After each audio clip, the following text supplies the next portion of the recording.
Hello, I'm Hal Lublin. And I'm Mark Gagliardi. Since the dawn of humanity, one issue has gone unsettled. With the fate of the world in the balance, we're here to settle, once and for all. Great Scott! Best clock! That's right. Don't worry, everyone. We got this. Podcasts should have a theme song. Podcasts should not have a theme song. Yes, they should. No, they shouldn't. They sound good. Yeah, but people are just going to skip past it. You know what? You're right. We got this. Was that your Doc Brown? Oh, no. Sorry. I thought you meant Dr. Brown, the soda. I think it's called Dr. Pepper. Oh, that's right. Wait, is there a soda called Dr. Brown? I think so. Why not? I might be thinking of Dr. Jones. I think of Dr. Jones. No time for love. Haha. Dr. Jones. Well, Hal, it's about time. It is about time. It is. Not only is this episode about time, Yeah. recording this episode, it's about time. Because here's some inside baseball on this one. We started to do this episode a couple of weeks ago. Yeah. And I had spent all day researching and getting all these note paper and stuff everywhere and all these facts and all this stuff. And I know when I'm getting to be a little extra, and I was a little extra. And about a third of the way through the episode, right around the time we were talking about whatever came after sundials, Hal went, nope, and just ejected. Well, hold on. Let's be fair. Let's not revise history. Yeah, that is okay. That was an ejection. What's going on right now feels like it was something with like the way we were slowly moving through everything. It felt like we were walking through a book report. And I was like, look, I think it was something like, why don't we do it this way instead? And it broke your brain. And it broke my brain. We got to do something else. I can't do this. Then you came to me and said, all right, let's do it. And then I wasn't ready to talk about it. I don't remember why. I forgot. Because the way I wanted to do it broke your brain. Right. You had a lot of structure. It's the eternal struggle that I think makes it in front of the mic a lot of the time is that you crave structure. I do. Like I always crave have oxygen. But for me, I think you're so fun. Like one of the most talented improvisers that I know and have had the opportunity to share a stage with. And those are separate and just have seen perform. So 3 ways that you are a brilliant improviser. You have the ability to take nothing and make something out of it on the fly. But you come in so prepared, and I feel like that is hindering you. Like, I want you to fly free through the sky so you can, like, you are great at coming up. I don't want to be the bit meister because you do great Hal, bits. Thank you. But here's the thing. Thank you for the kind words. You know, I think you are a brilliant improviser. And what my brain does when I'm improvising is my brain goes, I'm just going to be the structure guy and let Hal be the funny one, which works. Hey, man, we're 500 plus in. Yeah. So, but it got a little away from me that time. Sure. But this time around, if you could see my desk in front of me, I have no tiny notes. I didn't even pull them out and put them up. I'm like, you know what? I think I remember enough of this. So I hope this promises to be a slightly more freewheeling, if entirely inaccurate episode about clocks. It comes down to the gut feeling at the end anyway, right? Sure. So, but in the other sense, we are talking about time, and we're talking about timepieces. And you're a watch guy. You're an Apple Watch guy now, right? Yeah. I had an Apple Watch. Now I wear a Garmin, which is a runner's watch that I use when I run, and I like wearing it all the time. It makes me feel like I exercise a lot. You know what I mean? Like, it always makes me feel like, oh, I could go exercise right now. I got the watch on. Yeah, I'm wearing my exercise watch. I just re-upped at the gym because I realized I went into the account and I was like, everybody else is paying half what I'm paying. It's because it costs less now. So I was like, oh, why don't I just cancel this gym membership and then get a new one. So I did that and I was like, I'm gung ho. I'm ready to go. We have a pool at the gym. I'm like, it's a 24-hour fitness. I can go swimming anytime I want. This was 2 weeks ago on Monday. That bag is right here and has not been reopened. I mean, I took the wet clothes out, but, I haven't been back to that gym that I just re-upped to. So maybe I need to get a Garmin watch just to be like, hey man, go to the gym.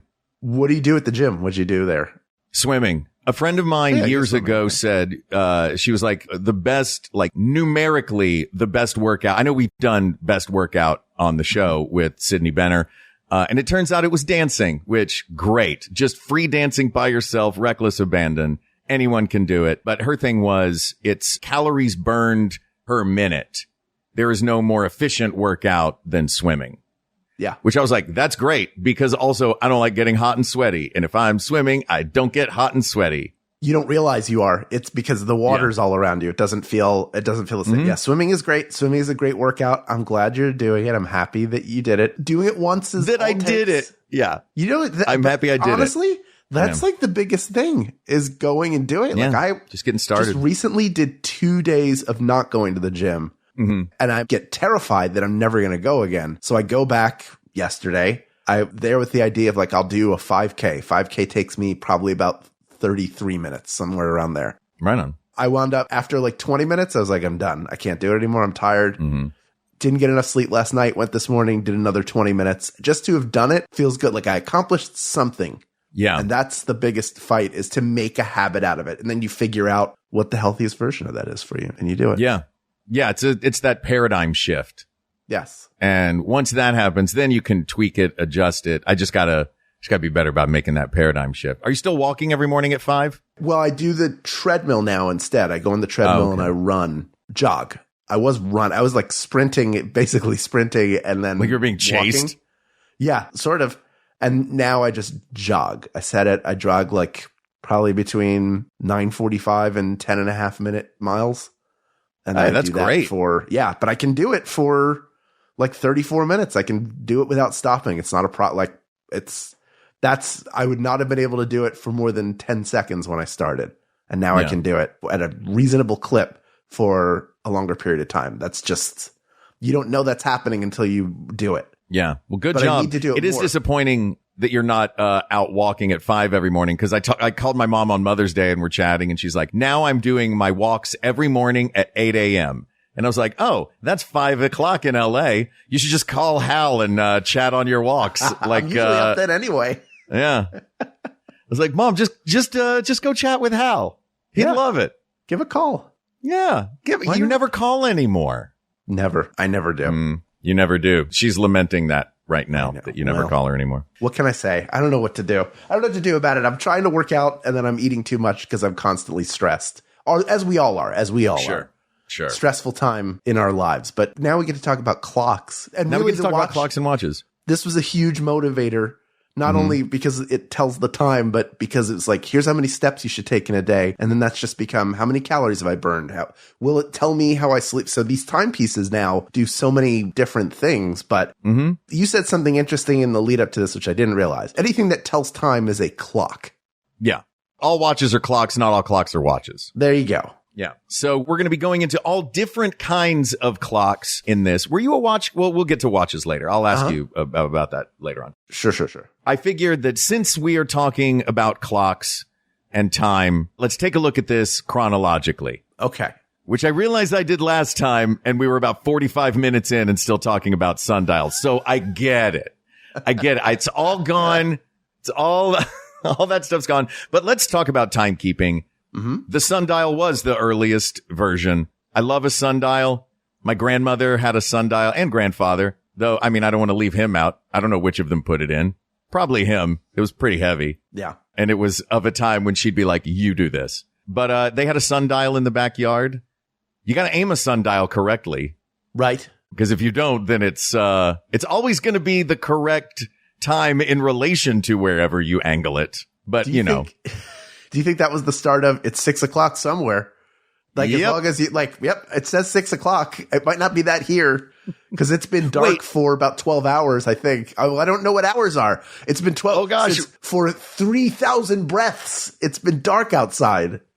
Well, they used to measure time in that way. They would measure time in things like, I'll see you in the milking of a cow was a popular one, which Right. is like 15 minutes, apparently, is how it would take me a heck of a lot longer. But yeah, the nice thing about a sundial, it's never wrong. You never have to wind it. Bad thing about a sundial, if you want to know what time it is, you have to go find a sundial. Well, isn't that the comedy thing of like, don't the Flintstones and they have little sundials for their watches? Oh, I believe so. Were? No, that was it. What was it in History of the World?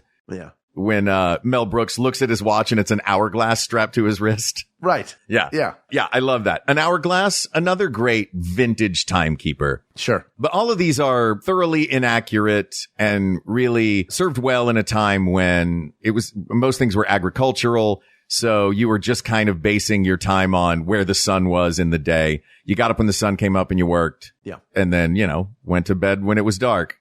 I had a teacher once in college. She said the best time to wake up is around 7 and the best time to go to bed is around 11. So to get your 8 hours of sleep from 11 at night till 7 in the morning, that was what, and we asked her, why that was. And she started to go into, the circadian rhythms and talking about the science of it. And all of our faces just glazed over. Boring. And she went, exactly. And then she went, you know what? It's when the animals do it. Just follow them. Most of the animals go to bed around 10 or 11, get up around 6 or 7. So just do that. So it feels like for hundreds or thousands of years, we just did that. Mm-hmm. What are the other animals doing? Roosters are up real early, I guess. All those, Oh, man. We had in Senegal, when we were doing the build in January, there was a rooster right outside, because there were animals all over in the village we were staying in. There was a rooster that sat outside our window that I swear had no internal clock or sense of light and dark in its vision, because it would just start at around 3:00 in the morning. Pitch black outside. And then he would do it all day. All day. That's because of that teacher told you that. Yeah. We don't know. Go to bed. Your rhythms are all different. Like some people, generally there's an amount of sleep you're supposed to get. Mm-hmm. And I think it's anywhere from 6 to 8 hours, maybe 9 hours. You don't want to oversleep. You don't want to undersleep, but everybody works in different, if you wake up at the right time, then you could sleep for 8 hours and not feel rested, but also sleep for 3 hours and feel much more rested. The rhythms of your body. The one person who I think we could agree does not get enough sleep is the silent person on this call, Ken Plume, who I once watched, even though he denies it, fall asleep in the lounge at the Atlanta Hilton at the end of a Dragon Con. Aaron Fever and I watched him fall asleep sitting there, and he denied it. Yeah. I don't even understand. Well, he didn't sleep the entire trip, I assume. I don't think Ken sleeps during Dragon Con. Never sleep. Always busy. Wants to. He's a real, squeeze the juice out of the lemon of life. Yeah. But I get it, though. I've always been bad about getting enough sleep. I will just stay up doing something, working, whatever, watching something, whatever's holding my interest at the moment until I'm about to zonk out. And then I go lay down and go to sleep. You mentioned, by the way, earlier, you go to sleep, but it's dark. You wake up when the lights out. And I have a Bluetooth headband I wear when I go to sleep so I can listen to whatever. Mm-hmm. And I've found on YouTube recently this channel, some history channel. And the title of this video that I went to sleep listening to was Why You Wouldn't Have Survived During the Middle Ages. And it's just this bit. It's imagine you're waking up. You're covered in fleas on your filthy straw mattress. If you're able to sleep at all, your joints creak, your back is bent over, and you'll work all day long. You can't. This is what you're listening to go to bed? Yeah, I'm this is going to be a really good rest. Nobody drinks water because it's diseased. You drink beer or wine, even the children. Your teeth are rotting out of your head. Oh, good night. I'm going to have great dreams after listening to this. If you're rich, you're even worse because you can afford nice wine. Your teeth have rotted out. You've nailed spikes into your mouth so you can chew your gruel or the undercooked venison you're getting for dinner. Everyone's sick. Everyone's dead. How are any of us alive? The Middle Age should have claimed our souls for good. I mean, I guess it's all in the way you describe it, because nailing spikes into your mouth so that you can chew sounds horrifying. Yeah. But getting, frequently getting dental work is screwing a spike into your mouth so that you can chew. your barber is your dentist and your priest and your farmer. It's a small village. Yeah. When it's cold out, you're losing toes and fingers all the time. If you're lucky, there's fire, but you can't keep it going. The animals come in from outside and are in the house. You're sleeping with roosters and pigs and cows. They could crush you in their sleep. This video is sponsored by MeUndies. Enter the code DEAD at 12 for 50% off your next order. You know who didn't have MeUndies? The Middle Ages. They wrapped burlap around the privates and just squeezed the butt cheeks to hold it up. They all walked quite oddly. Just a bunch of formless potatoes walking around in the mud and the cold. And then it got hot, but it was still cold, and the fire went out. But you know what? That town had a clock, Hal. That town had a clock, and it kept time for the whole town. Sure. Yeah, and that's so that brings us to our next evolution. Yeah. And that is once people figured out clockwork and timekeeping, mostly in England, all the great clockmakers, they had figured out that, ways to use something that would keep time. So after the sundial, then we had Archimedes invented the geared clock. Okay. In the 3rd century. And then they were building clocks in China in the 700s. And then fully mechanical clocks showed up in 1176. Right. So this was in Europe. And then that kind of opened the door to mechanical clocks in your town. And they could be off by several minutes a day. They'd keep having to get reset, but at least it gave your whole town some sort of way to keep time. You had a concept of what time it was, a much better concept. Exactly. The day had been broken down by the ancient Egyptians into hours, minutes, seconds. Right. But really it wasn't until the 12th century that we had clocks and we got the town clock. So I think that would be our second category of clock to look at. The sundial. I'm going to go out on a limb and say the sundial ain't going to win this episode for best clock. Neither is the hourglass.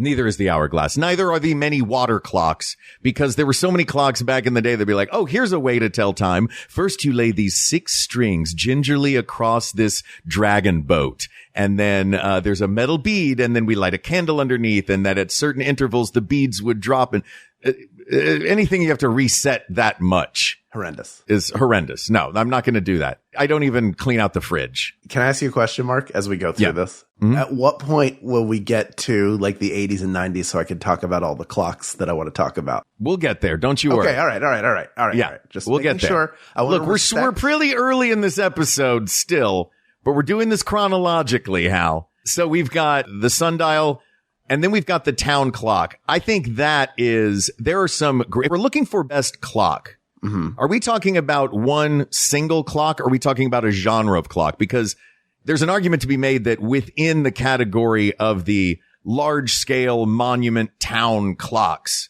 there's some real contenders in there. I mean, we can't talk about clocks without talking about the clock that is topped with the bell Big Ben in London at Parliament. Yep. A great clock. All over Europe, they have these beautiful, giant, ornate clocks, all the way up to 1964 when the fantastic monument clock went into It's a Small World, where every 15 minutes, little wooden children dance. I think it's going to be more of a genre of clock than a singular clock.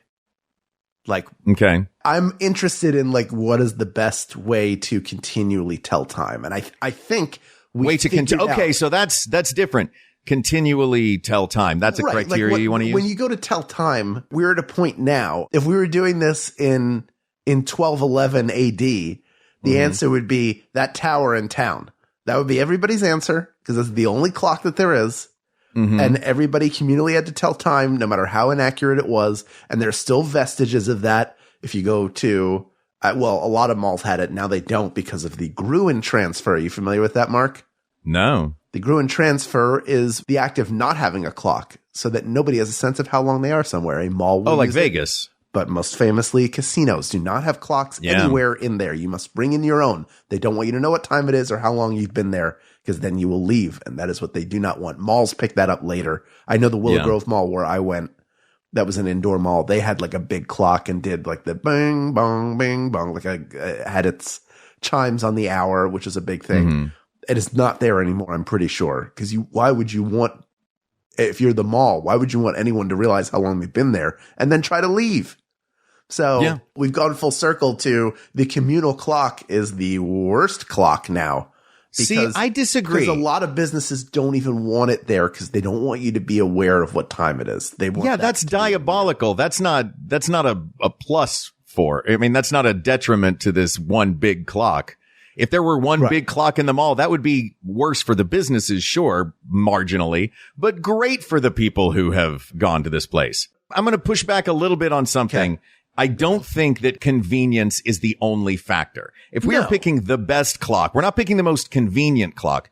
I would argue that there are 4 criteria to the best clock, and they would be convenience, accuracy. Yes. I think accuracy is huge because it's me and it's because it's this show, legacy. Like the chronometer gave us longitude and atomic clocks gave us GPS. And beauty, because I think there are a lot of really beautiful tower clocks out there. There are some of these towns revolve around the clock, not because it provides them with something that they can nowadays easily get on their phone, but because it gives them a sense of history and a sense of place and a sense of community. You know, I've gone at, on the hour to Central Park, to the Central Park Zoo, because there is a beautiful, whimsical clock that chimes every hour.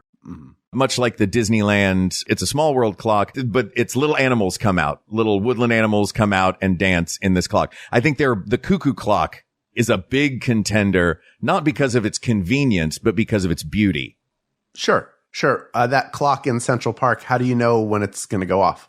Because everybody's standing around it.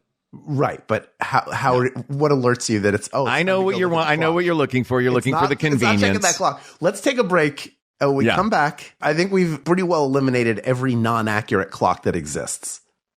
Well, we've eliminated the water clock, the hourglass, the sundial, all of those. We'll talk about some styles of accurate clock, which still takes us through history. Don't worry about that. And then we'll decide which one of them's the best when we come back. All right.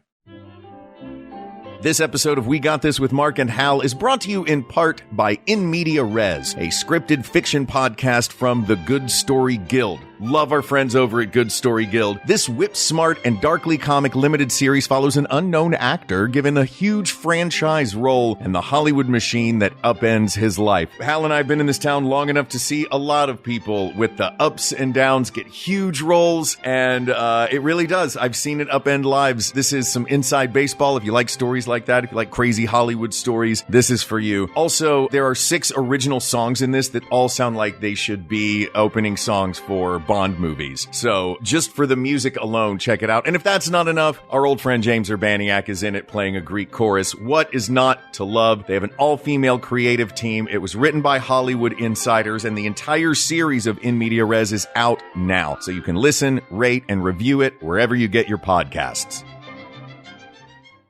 After 400 episodes, the Maximum Film Universe is kicking off a brand new phase. We have got a brand new host, hilarious writer and comedian Kevin Avery. Hey, that's me. Kevin's teaming up with me, film critic Alonso Duralde. And me, producer and film festival programmer Drea Clark. Together, we're taking on summer blockbuster season by talking about some of the biggest movies in theaters. That makes this the perfect time to join the Maximum Film Gang. Reserve your Maximum Film ticket. Pre-order your Maximum Film custom popcorn bucket. We're trying to say it's a great time to start listening to the podcast. So jump back into the continuing adventures of Maximum Film every week on MaximumFun.org. Hey, do you have a favorite episode of Star Trek? If you do, you should also have a favorite Star Trek podcast. Greatest Trek is about all the new streaming Star Trek shows, and it's a great companion to The Greatest Generation, our hit show about back catalog Star Trek that you grew up with. It's a comedy podcast by two folks who used to be video producers, so it's a serious mix of comedy and insight that fits right into the Maximum Fun network of shows. And Greatest Trek is one of the most popular Star Trek podcasts in the world. So if you're following Lower Decks, Prodigy, or Strange New Worlds, come hang out with us every Friday as we roast and review our favorite Star Trek shows. It's on MaximumFun.org, YouTube, or your podcatching app. Okay. All right. Let's jump back into the history then, Hal. What? Please tell Because, me. Please hold tell on. me the year. I'm not going to tell you the year. It begins with a 1. No, like it's not going to be. It's like Price is Yeah. Right. What's the Yeah. next number? Is the next number a 7? Could it be a 7? No, I don't know when the next number was. You know what? I'll find out though.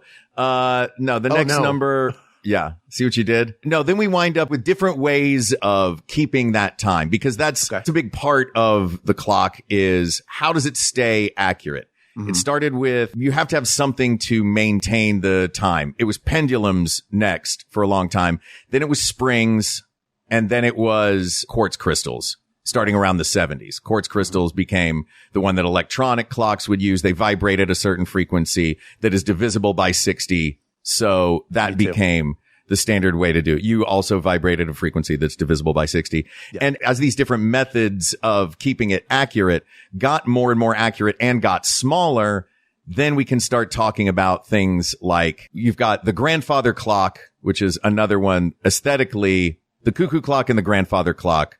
Way up there. Two of my favorites. And then you get wall clocks coming in after that. Yeah. You know, as the mechanisms get smaller and smaller and smaller. Yep. And then you get the pocket watch. So I think that we can talk about all three of those. The grandfather clock, the wall clock, and then we'll get to watches after that. Do you have, and the cuckoo clock, but which I would put as, I would argue is the best of the wall clocks. Oh, yeah. As cool as that little Felix is.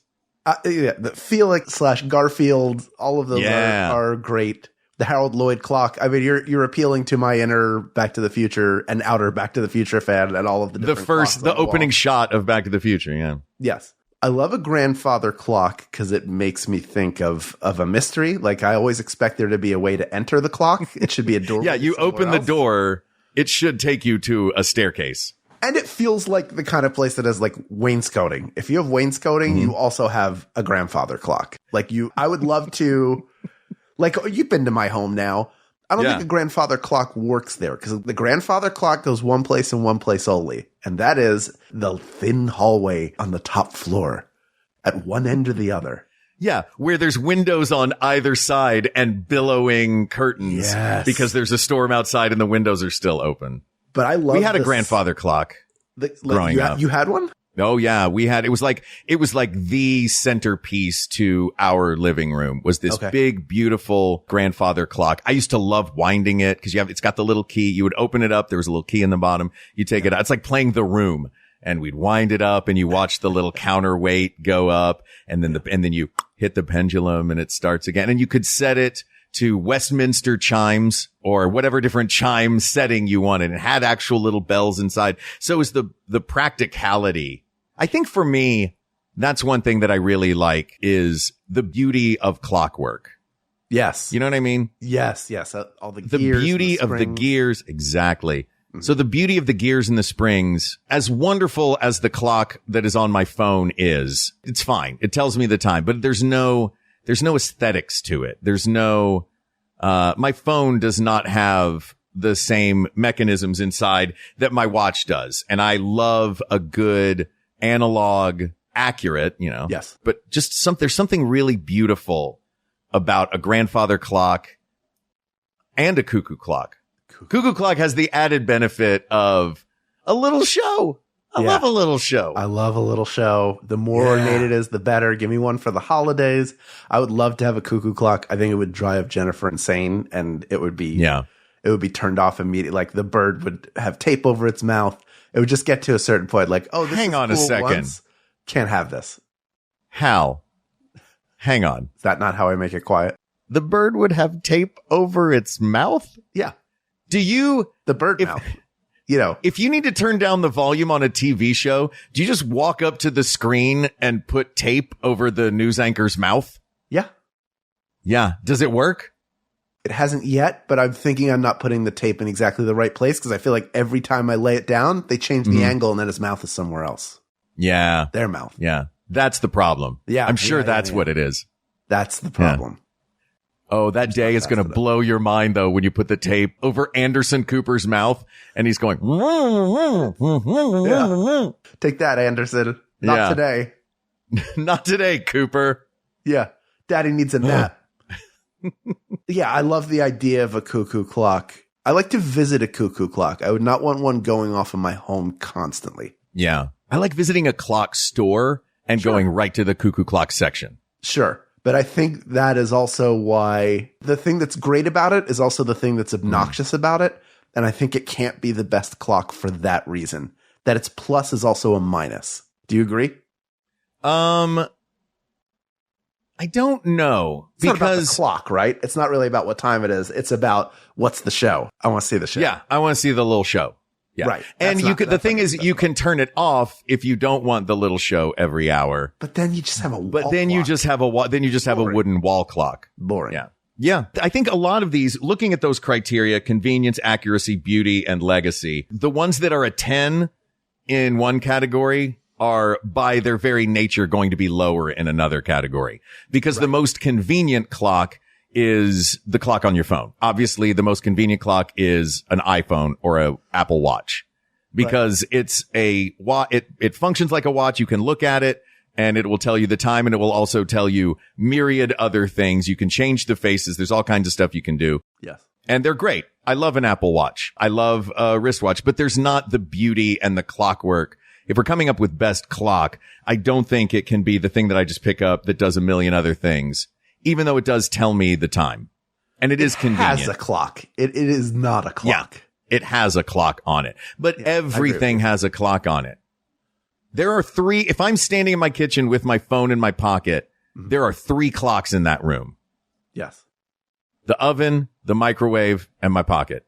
Correct. And then if the TV's on in there, maybe there's, and the screensaver, maybe there's the little clock bouncing around on there. Clocks are everywhere now, but that doesn't make, that's not necessarily going to be our best clock. I agree. I think legacy wise, we're getting up to an era where the chronometer is really going to be a contender in this for that particular part of it, because of that legacy of figuring out longitude. The story is you couldn't this was in a time of pendulum clocks, and pendulum clocks wouldn't work at sea.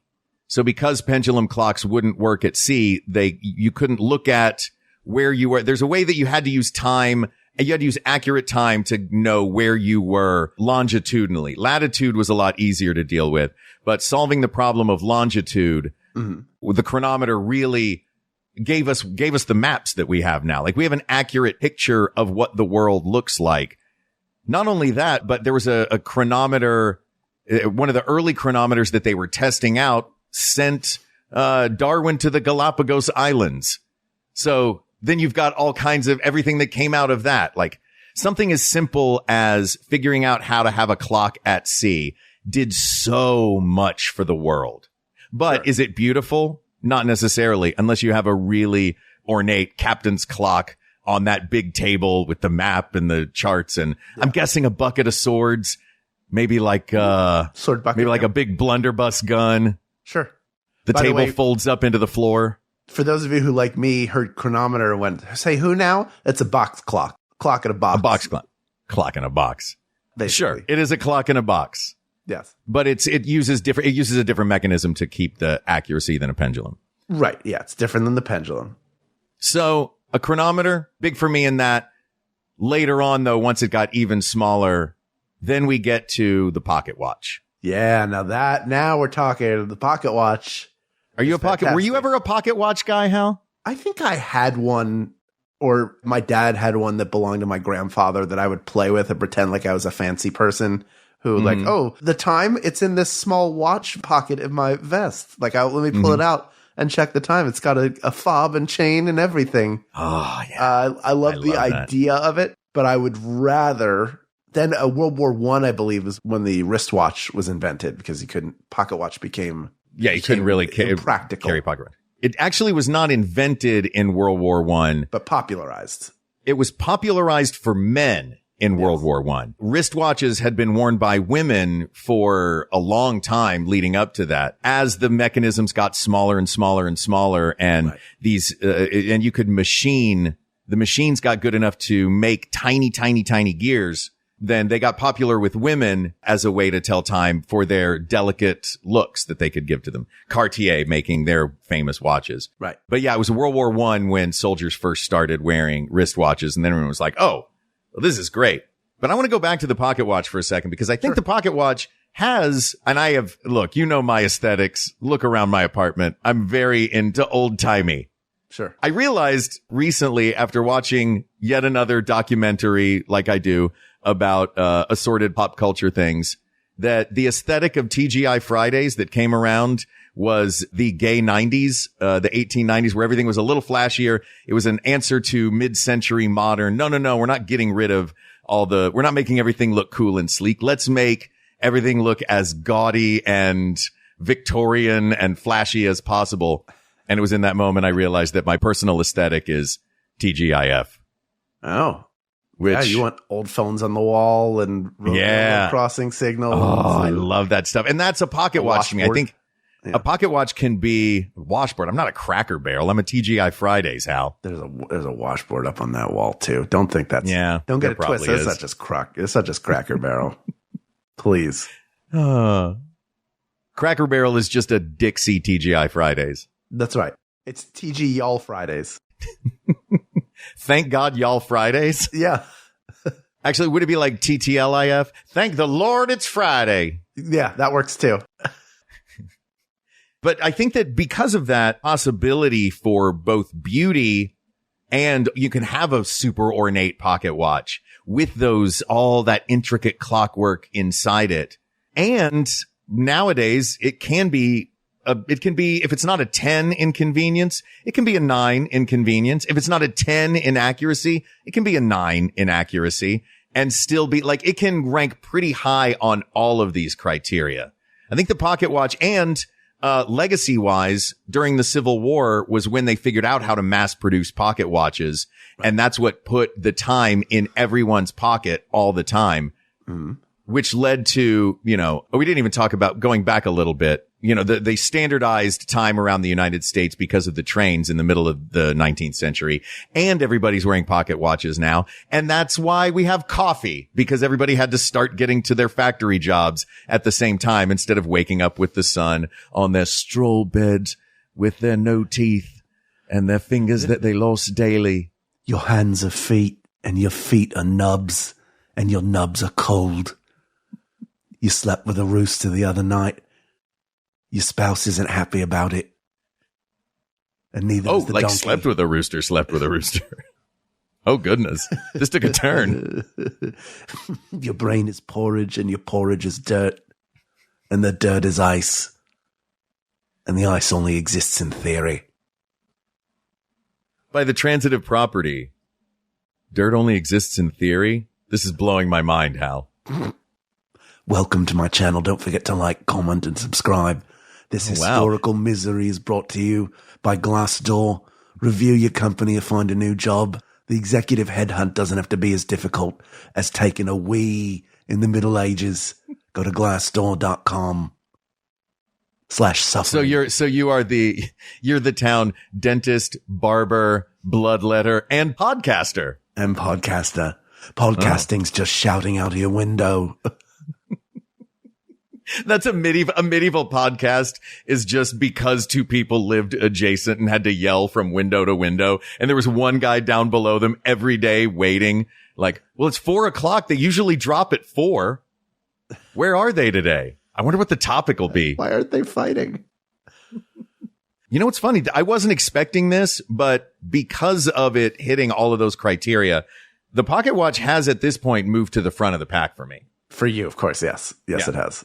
what you say for you, of course it has. Is it not high up there for you? We don't You just use want to them get to the anymore. 80s so you can talk They're about outta digital here. watches. They're not. It doesn't matter with it whether we use them now. It hasn't Yes, survived. it sure has survived. I feel like it's more of a museum piece at this point, or like that person uses a pocket watch. That is interesting because nobody uses a pocket watch and yet they're using it. So ubiquity is is one of the criteria now? I think if ubiquity is the criteria, then it's the digital clock that is on everything. I think it is a sign that the utility of the clock has not gone by the wayside. Like, yes, we all look at our phones, but I still have a watch. Mm-hmm. So the wristwatch has not gone away. In fact, it has found a way to adapt as technology advances in a way that your pocket watch now, let me show it to you. You pull your phone out of your pocket to check the time. So you know what then, Hal? The pocket watch now makes phone calls.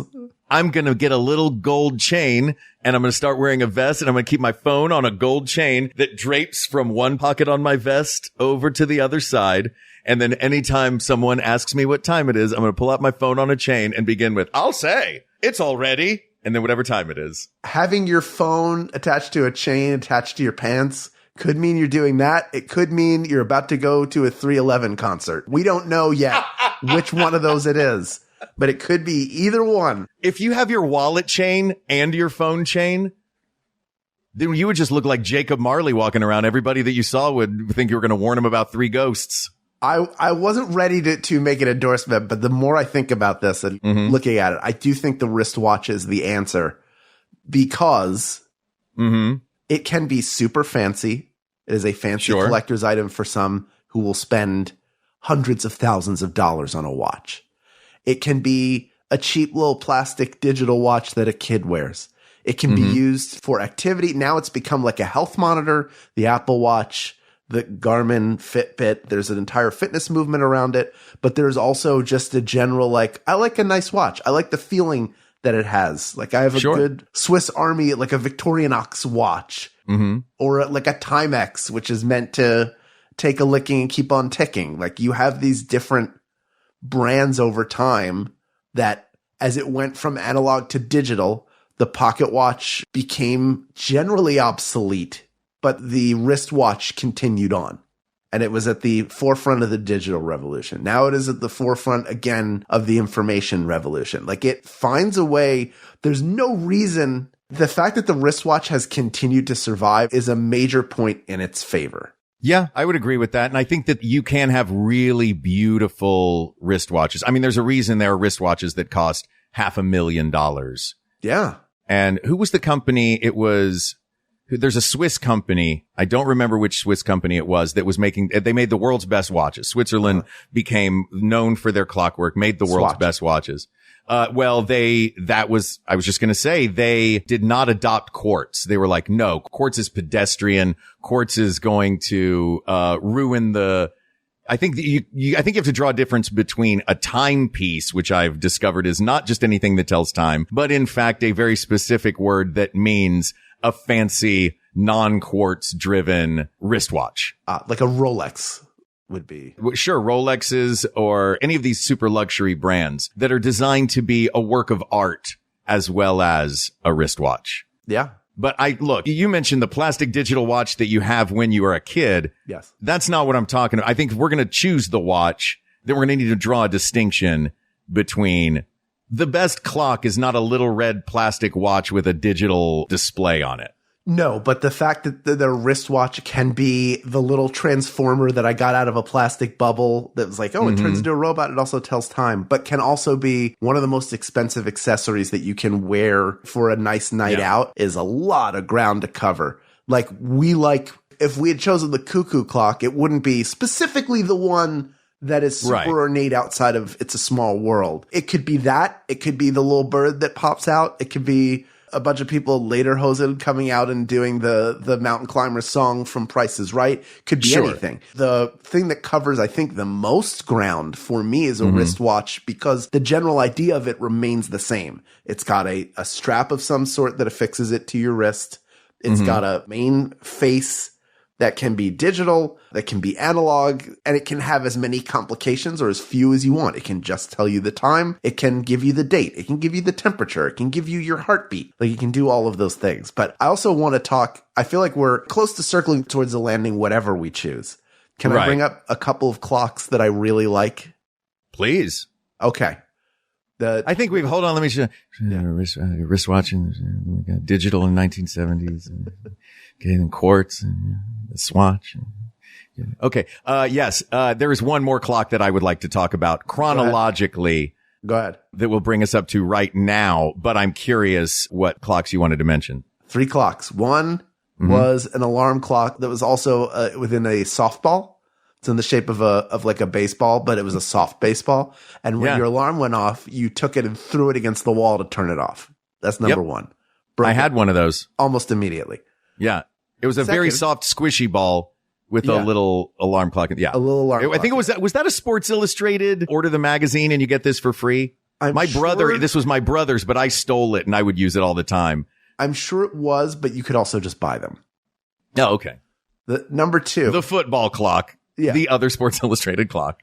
Number 2 was the clock that it's just a base with like a stick. You take the stick and pull it, and as it goes back and forth, it lights up and gives you a digital display of the time. Oh, get out of here. Very sharper image. I just think that's a cool clock. Yes. Not the best clock at all. It's very cool if you are Gordon Gekko and it's sitting on your desk while you're telling someone that greed is good. But you also have to go, hey, what time is it? And then you have to go, to get the time. The third is one that I had for years. It was given to me as a high school graduation gift to bring to college with me. And it was a cat. It was a cat with its tummy had the clock in it, and it was holding a bugle, and its eyes it's got a button on top of its head, and its eyes are open. And then when you go to sleep at night, you press the button and the eyes are closed. And and sleeping. And when the alarm goes off at the time it's supposed to, the recording inside of the cat goes. So it's playing Reveille, and then on top of that it goes, wake up, rise and shine. Wake up, rise and shine. Hal, I would like that clock for one day. I liked it for 0 days, and it got so beat up over time that it got to the point where it was like this liminal state between awake and asleep. And the trumpet had broken. That thing took a beating. I could not stand it. Yeah. It was the dirt worst, but I had it for years until the point where it was like, wake up. Oh gosh. So you had a Hal clock. Yes, exactly. Hal had a Hal clock. Yeah. I unplugged it. Yeah. And then for years, I mean, I still have the plug-in digital AM FM radio alarm clock that I had when I was very, very little. It is plugged in bedside for me. I had another one in college that I had just for while I was in college. And then we had a power outage and I got a little battery operated one with a click button. And that was like, like that's what I needed a clock for more than anything. Like a hotel clock. Just getting up. Yeah. Like a little, like that, the little where the numbers are red and, the snooze bar is wide. Now having a watch where I wear this thing to sleep and I set a wake up time and it just vibrates to wake me up and doesn't, it can make noise if I want it to, but it doesn't because I don't need it to. That's the best. That is the best wake up. I'll tell you two great, while we're talking about fun, kitschy clocks that do weird things to wake you up. My sister, I got, her for Christmas one year, years and years ago. It was a clock that would gently wake you up by slowly getting brighter. It had a light on it that would slowly get brighter. It also had an aromatherapy little container in it that would warm up. So you would put these little discs in, and as that warmed up, it was your sense of sight and smell that woke you up. Oh, you could pick sight, smell, or hearing, any one or all three to do. That was a cool one. My nephew now has one of my favorite clocks. If you're a parent, get this one, especially of a little kid. It's a clock in his bedroom that glows green when you're supposed to be awake and is red when you're supposed to be asleep. Wow. Now you'd think that this would be about, figuring out bedtime for the kid. But what it really turned into was my nephew, who is very young. He's 3. And he said, when I went into his room, he showed me the clock and he wanted to make sure I knew this. You can't get out of bed and leave the bedroom until the light turns green. And that is the parents going, don't get up at 4:45 in the morning. You don't get up until the clock turns green. Or it's like the duck turns green. It's like, no, you can't leave until the duck turns green. Wow. That means that mom and dad get a chance to, sleep in maybe until 6 or 5:30 instead of whatever whim time a toddler wants to get up. You know how much money a therapist is going to make talking to them about that clock? Yeah, you can't leave until the clock turns green. I went to the bathroom in the bed because the duck was red. I wasn't allowed to get out. You can't get out. If it's red, you stay in bed. This is what I knew. If it's red, if it's green, you're okay to pee. If it's green, go and pee. Go be peeing. Ah, there it is. I was trying to figure out how to get that N on the end. Yeah. And then I have one more clock that I want to talk about. Go for it. That is a clock that was launched in 2014, and that is the official United States Naval Atomic Clock. This clock is so accurate. If we're going by these criteria, it's not beautiful. It's in like a server room. It's not ornate. It's not convenient because there's only one of them. But on a scale of 1 to 10 in accuracy, it's way beyond a 10. It's a bajillion because it loses 1 second every 300 million years. And it is the clock by which all of the GPS is aligned. All those clocks that we look down at on our phones that we never have to wind or set or check the accuracy of. Those clocks are all beholden to, if it is best clock and a clock's job is to be accurate, then I think on a purely technical level, then the best clock is the atomic clock released in 2014 that's under the stewardship of the Navy, the U.S. Navy. Yeah. Were that the sole criteria, I would agree with you, but clearly it's not. We thank it. It has made all clocks better. That's what we can say. It is a leap forward for clocks, as the atomic clock was, as springs, like all of those things helped make clocks better. But the one that created that is not the best type of clock. Well, then let me throw this out. Yes. I will offer this. I will offer that based on what we've talked about and what you've said and these criteria, I would agree that it is the wristwatch, that the wristwatch is the best clock. That said, I don't want it to be a blanket, just the wristwatch. I'm going to say that the best clock is a timepiece. Is going to be a wristwatch that has clockwork inside, that is not a digital wristwatch, that is not an Apple Watch that does a million other things, because that's not a watch. I mean, it is a watch, but it's a watch and plus all these other details, which I think we have to disregard for this. I think that it is going to be a beautiful analog perpetual, uses your motion to keep its energy, or battery operated, a proper timepiece. That's what I'm going to argue as the best clock, because you get all 4 of those criteria. You get beauty, you get accuracy, you get convenience, and you get the legacy. Well, you've also said yourself that there are clocks that are going to be very good at one thing and not as good at another. So but this one is good at all of them. If you have a timepiece that also tells you the date, is that acceptable to you? That's a clock plus a calendar. We don't need to worry about the pluses. So which takes the chronometer out too, because what makes a chronometer is that you can measure the second hand and accurately stop and start, like the stopwatch function on it. But yeah, I think if we're talking about the best clock, we're not talking about the best clock plus calendar, clock plus text messenger, clock plus other things. I think if we're looking at the best clock, it's going to be a beautiful analog wristwatch. I think you're overcooking the grits a little bit, but if that's going to make you happy. Oh, don't give me the, I'm going to, if that's what you want. No. If you want well, what were you going to say? I was going to say what I like about the wristwatch is that it can be so many different things that we've accepted. But at the end of the day, it is a time-telling device that you wear on your wrist, that when you want to know what time it is, you do the same thing.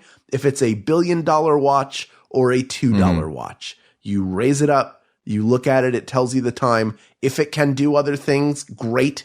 If you want it to just tell you time, it can do that too and serve a perfectly good function. So it can be a great looking watch that only tells you time. It can be a device like this that accurately tells you time, but allows you to encourages a healthier lifestyle. It can be a toy for kids that also helps them learn what it means to be on time, or that understanding what time it is important, even though probably learning to read an analog clock is a thing of the past. Like cursive. Yeah, I don't think there are a lot of paper plates and pipe cleaners being used in classrooms Oh, no, today. you need something more I'm wrong. accurate than that. Oh, that's right. Because if it's if it's pipe cleaners and paper plates, that gets a 0 in accuracy. That's like sundial levels of accuracy. Your only clock is a paper plate with 2 pipe cleaners through it. You can't. Wait, did you invent paper plates? That's right. You can't even write the numbers down because you don't know they exist. Your brain is pudding. Your pudding is dirt, and your dirt is only theory. Oh, so wait. So numbers are only theory now too? Numbers and dirt are just theoretical? Don't forget to tune into my Flat Earth podcast called Middle Out. Look, if it'll make you happy, Hal, to make this best category of clock, sure, then I would argue that, the wristwatch in general is the best clock. And people of the world, that's what makes it the best clock. Because it could be what Mark wants it to be, and that is perfectly valid and correct. It could be these wide-ranging things, and those are also correct. The fact that it remains relevant well over 100 years after its heyday, when the pocket watch really did, pocket watch didn't make it that long until it was sort of like, oh, that's kind of old school. Nobody uses that. Now, because of technology, the wristwatch has become a really important piece, whether you call it a wearable or whether you call it a timekeeping clock on your body. I refuse to call it a wearable. Relevant. Yes, I don't like it either. I don't like wearables either. I like it's a watch. This is a fitness watch. It is a watch. First and foremost, it does fitness. If it didn't tell time, it would be useless to me. I would not like it. I want to know what time it is. I don't like having to reach into my pocket and look at my phone. I like being able to look at a wristwatch. I don't want the symbol for this is taking too long to be somebody going like that and pulling out a fake phone. For those of you who didn't see but Hal, it needs to be like how long is this going to be? Look, if the mime for this is taking too long shifted from me looking at my wristwatch to dandy me twirling my mustache, pulling out my pocket watch, clicking it open, rolling my eyes, and then placing it back into my vest, I would not hate that. No, you would not. I would love that. I understand it. I understand. And I fully respect that. But people, the best clock is the wristwatch, asked and answered. There you go. And you know what? It's about time we figured that out, Hal. Hey-oh, we got it. This topic is closed, but there are many more topics to discuss. So please reach out to us via email at wegotThisPodcast@gmail.com or find us on social media at We Got This Podcast. You can find us on Instagram at We Got This Show. You can go to our Facebook group if you want, but Discord, I think, is the most fun place. It's small but mighty and continuing to grow thanks to people like you. bit.ly/WGT Discord. Thank you to producer Ken Plume, researcher Kate McManus, graphic designer Uri Kelman, and QA engineer Jen Alba. And thanks, of course, to our musicians, Jonathan Dinerstein and Mike Furman, for our score and theme song, respectively. I really wish I had their music on that grandfather clock as a choice growing up. Wouldn't that be nice? But alas, it was just Westminster. And thanks, of course, to you, the people of the world, for giving us an opportunity to do this. I love these conversations that we have every week, whether we are just riffing or doing bits, or in agreement, or completely at odds on a topic. It's always a blast, and we do it for you, and we do it because of you. We couldn't do it without you, and we wouldn't do it without you. So to you, we say thank you, thank you, thank you. For Hal Lublin, I'm Mark Gagliardi. Mark Gagliardi, I'm Hal Lublin, and don't worry, everybody.